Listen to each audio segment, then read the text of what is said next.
Do some leaders in this world believe that they can survive and thrive on their own? Have they not learned from the pandemic? Can there be peace and prosperity if 1/3 of the world literally prospers and the other 2/3 of the world live under siege and face calamitous threats to our well-being?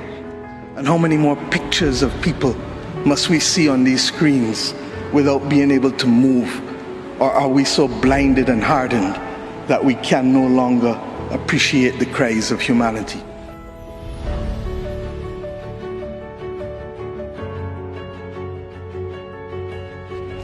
Your Royal Highness, Excellencies, distinguished guests, ladies and gentlemen, the pandemic has taught us that national solutions to global problems do not work.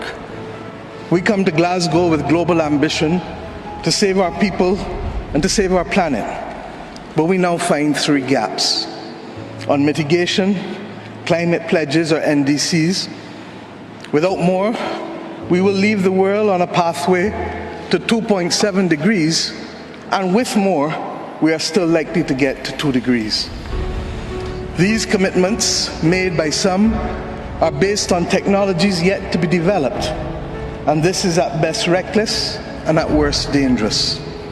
On finance, we are $20 billion short of the $100 billion, and this commitment, even then, might only be met in 2023.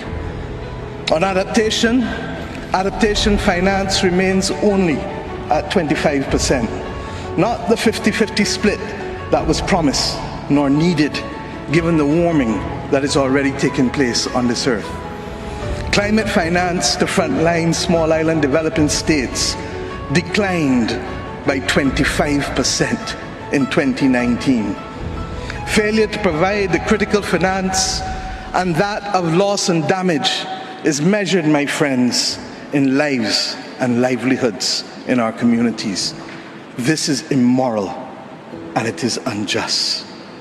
If Glasgow is to deliver on the promises of Paris, it must close these three gaps. So I ask to you, what must we say to our people living on the front line in the Caribbean, in Africa, in Latin America, in the Pacific, when both ambition and regrettably some of the needed faces at Glasgow are not present? What excuse should we give for the failure? In the words of that Caribbean icon Eddie Grant, will they mourn us on the front line? When will we, as world leaders across the world, address the pressing issues that are truly causing our people angst and worry, whether it is climate or whether it is vaccines? Simply put, when will leaders lead? Our people are watching, and our people are taking note. And are we really going to leave Scotland without the resolve and the ambition that is sorely needed to save lives and to save our planet? How many more voices and how many more pictures of people must we see on these screens without being able to move? Or are we so blinded and hardened that we can no longer appreciate the cries of humanity? I have been saying to Barbadians for many years that many hands make light work. Today, we need the correct mix of voices, ambition, and action. Do some leaders in this world believe that they can survive and thrive on their own? Have they not learned from the pandemic?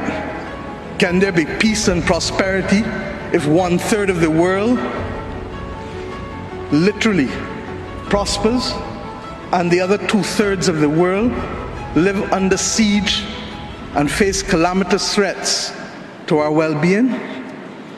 What the world needs now, my friends, is that which is within the ambit of less than 200 persons who are willing and prepared to lead. Leaders must not fail those who elect them to lead.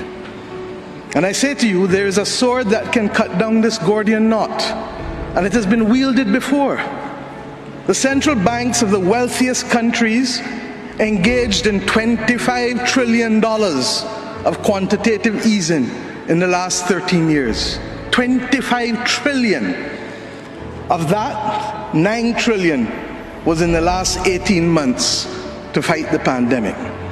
Had we used that 25 trillion to purchase bonds, to finance the energy transition, or the transition of how we eat, or how we move ourselves in transport, we would now today be reaching that 1.5 degrees limit that is so vital to us. I say to you today in Glasgow that an annual increase in the SDRs of $500 billion a year for 20 years, put in a trust to finance the transition, is the real gap, Secretary General, that we need to close, not the 50 billion being proposed for adaptation. And if 500 billion sounds big to you, guess what? It is just 2% of the 25 trillion. This is the sword we need to wield. Our excitement 1 hour into this event is far less than it was 6 months ago leading up to this event. Can we, with those voices and these speeches from Sir David and others, find it within ourselves to get the resolve to bring Glasgow back on track? Or do we leave today believing that it was a failure before it starts? Our world, my friends, stands at a fork in the road. One no less significant than when the United Nations was formed in 1945. But then, the majority of our countries here did not exist. We exist now. The difference is we want to exist 100 years from now. And if our existence is to mean anything, then we must act in the interests of all of our people who are dependent on us.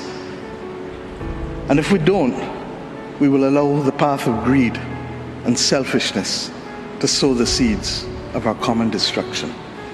The leaders of today, not 2030, not 2050, must make this choice. It is in our hands, and our people and our planet need it more than ever. We can work with who is ready to go, because the train is ready to leave.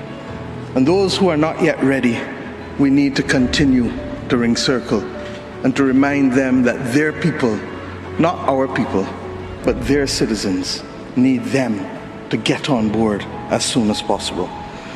Code red to the G7 countries. Code red to the G20. Earth to COP, that's what it said. Earth to COP.